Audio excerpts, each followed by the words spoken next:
नांदेड जिल्ह्यातल्या वीरशैव लिंगायत समाजातील चळवळीतला आणि एक तरुण कार्यकर्ता म्हणून ज्या सोनूभाऊ कल्याणकर यांची ओळख होती, त्यांचा अत्यंत निगरून खून करण्यात आला. आणि या खुनाच्या पाठीमागं मोठं षडयंत्र आहे. त्याला राजाश्रय आहे का, गुंड टोळ्यांचा त्याला पाठिंबा आहे का, कोण सक्रिय षडयंत्र करणारे कोण आहेत, हे खरं तर पोलिसांना शोधण्यासाठी एक मोठं आव्हान आहे. पोलिसांनी गुन्हा दाखल केला, तत्परतेनं आरोपी अटक केले, ही वस्तुस्थिती आहे. परंतु पोलिसांच्याच वतीनं सोनू सुद्धा क्रिमिनल होता अशा प्रकारचा नेरेटिव्ह सेट करण्याचा प्रयत्न झाला, ते आम्ही या ठिकाणी खोडून काढतो आहोत.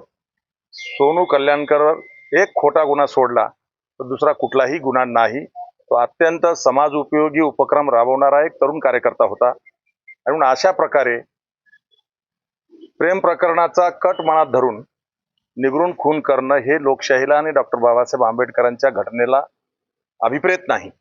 अशा प्रकारचा निगरून खून हा एकच नाही, म्हातारी मेल्याचं दुःख नाही, काळ सोकावू नये म्हणून आम्ही नांदेड जिल्ह्यातून सर्वच प्रमुख मंडळी, वीरशैव लिंगायत समाजातील सगळ्या संघटना, राजकीय पक्ष, सगळे प्रमुख मंडळी आज चिंतन बैठक विसावा हॉटेलला घेतली.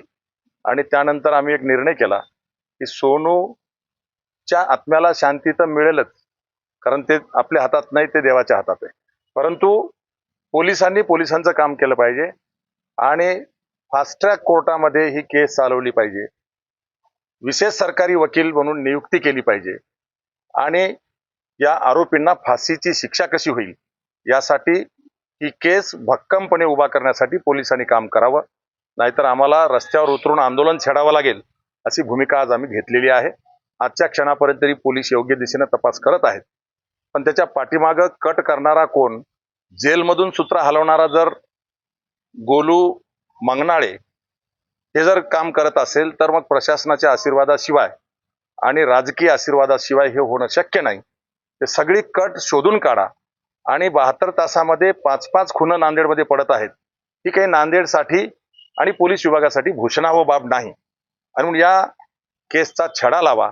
आरोपीला फाशीची शिक्षा झाली पाहिजे, कल्याणकर कुटुंबाला पोलीस संरक्षण मिळालं पाहिजे आणि ही केस फास्ट ट्रॅकमध्ये विशेष सरकारी वकिलामार्फत चालून सोनूला न्याय दिला पाहिजे अशी आम्ही मागणी करण्यासाठी आज पोलीस अधीक्षकांची भेट घेतली.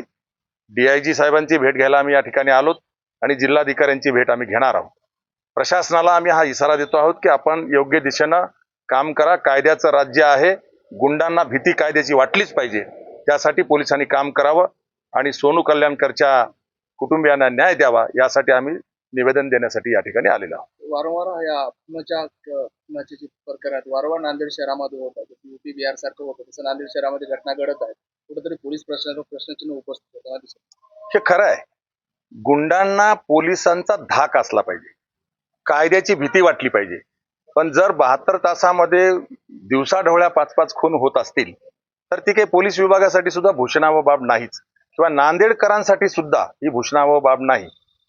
मयत माणूस हा वीरशैव लिंगायत आहे म्हणून इतर जातीचे नेते जर त्याला वेगळ्या अर्थाने घेत असतील आणि त्याचा साधा निषेधाचा शब्द काढत नसतील, हे सुद्धा लोकशाहीला अभिप्रेत नाही. म्हणून पोलिसांपुढचं हे मोठं आव्हान आहे की आमची शंका आहे की त्याला राजाश्रय होता किंवा गुंड टोळ्यांचा त्याला पाठिंबा होता किंवा सूत्र हलवणारे जेलमधले असल्यामुळं त्याच्या पाठीशी प्रशासनाचाही आशीर्वाद होता की काय, त्याचा शोध पोलिसांनी घेतला पाहिजे अशी आमची मागणी आहे. आरोपी आलटून होते काय किंवा सराईत गुन्हेगार आहेत?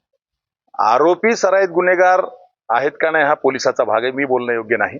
परंतु आरोपींचा हत्यार म्हणून वापर केलेला आहे, सुपारी देऊन खून केलेला आहे आणि अगदी अत्यल्प पैसे देऊन जे मजुरी करणारे लोक आहेत त्यांना, मला तर पोलिसांनी सांगितलं की एकाला तर फक्त 17,000 दिलेत, किंवा एक जो गोळीबार होऊन हॉस्पिटलाइज आहे त्याला काय 5-6 लाखाचं कर्ज आहे ते फेडतो म्हणून सांगितलंय. अशा पद्धतीनं जर टूल म्हणून वापर जर केला जात असेल, रिकामं डोकं भूताचं घर, याचा वापर जर मानवी हत्या करण्यासाठी होत असेल तर ते दुर्दैव आहे. पोलिसांनी याचा छडा लावला पाहिजे. कायद्याचा धाक, पोलिसांचा धाक गुंडांना बसला पाहिजे. लिंगायत समाजाचा आमचा युवा नेता, त्याचबरोबर आमचे सहकारी शिवाभाऊ नरंगले यांचा भाचा लिंगैक्य सोनू कल्याणकर याची निर्गुणपणे 4 दिवसाखाली हत्या झाली.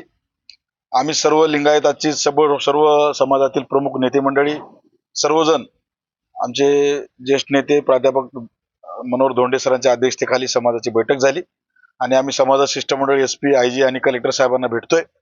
आम्ही लिंगायत समाजातर्फे तीव्र या सगळ्या घटनेचा निषेध केलेला आहे. नांदेड शहरातला हा क्राईम वाढत चाललेला आहे. माझा स्पष्ट आरोप आहे, इथले राजकीय जे धेंड आहेत, ही राजकीय बदमाश मंडळी ही सगळी त्या ठिकाणी या गुन्हेगारी प्रवृत्तीला पाठीशी घालतात. इथले जे स्थानिक आमदार खासदार जे सगळे आहेत, ही सगळी या गुन्हेगारांच्या पाठीशी आहेत. यांच्याच त्या सगळ्या टोळ्या आहेत, यांनी पोचलेल्या टोळ्या आहेत. अनेक आता एक आमदार त्या ठिकाणी म्हणतात की सगळे गुन्हेगार होते. मग तुमचे सोनू कल्याणकर यांच्यासोबत फोटो आहेत, मग तुम्ही गुन्हेगार टोळ्या चालवता का? सोनू कल्याणकरवर कुठलाही गुन्हेगारी पार्श्वभूमी नव्हती. ते केवळ एक खोटा गुन्हा त्याच्यावर होता. कसलाही तो गुन्हेगारी प्रवृत्तीचा नव्हता. तो अतिशय सामाजिक चांगलं काम करणारा कार्यकर्ता होता, जो गेली 15 वर्ष महात्मा बसवरांच्या जयंतीनिमित्त रक्तदान शिबिर घेतो, गोरगरीब आळलेल्या लोकांना रक्त देण्याचं काम करतो. त्या माणसाला गुन्हेगार कसं म्हणता येईल? म्हणून अशा चांगल्या आमच्या समाजातल्या युवकाची हत्या झाली, त्याचा आम्ही निषेध करतो. आज आम्ही इथे निवेदन देऊन समाज यापुढे असल्या प्रकारचा कुठलाही हल्ला खपवून घेणार नाही, अशा पद्धतीचा आम्ही विद्यमान आमदार खासदाराची खासदार हे वास्तव्यासाठी नांदेड शहरामध्येच आहे. एवढा असताना सुद्धा एकीकडे गुंडा प्रवृत्तीचे लोक सुद्धा नांदेड शहरामध्ये जास्त वास्तव्याला आपल्याला राहताना दिसत आहे. कुठेतरी शोकांतिका वाटते का? नाही, गुंडांना हेच लोक आमदार खासदार पोचतायत ना. हे गुंड एवढे सोकवले का? ह्या गुंडांसोबत बसून हे जमिनीच्या कब्जे याच्यामध्ये पार्टनरशिप या आमदार लोकांची आहे. आज सोनू कल्याणकर एक शिंदे गटाचा शिवसेनेचा एक पदाधिकारी आहे. शिंदे गटाचे 4 आमदार आहेत तिथं, एकानं पण का निषेध केला नाही? का त्याची जात बघून तुम्ही निषेध करणार आहात का? एखाद्या महिलेचा बलात्कार झाला, त्या महिलेची जात आधी शोधायची आणि मग निषेध करायला सुरुवात करायची. म्हणजे ही जातीवादी प्रवृत्ती इथल्या राजकारणातल्या इथल्या नांदेडच्या सगळ्याच पक्षातल्या नेत्यामध्ये बोकावलेली आहे. आणि इथले आमदार खासदार हे सगळे त्या गुंडांचे पार्टनर आहेत, सहकारी आहेत. त्याच्यामुळे इथली गुन्हेगारी जोपर्यंत ही राजकीय लोकांना नीट केल्याशिवाय इथली गुन्हेगारी संपणार नाही.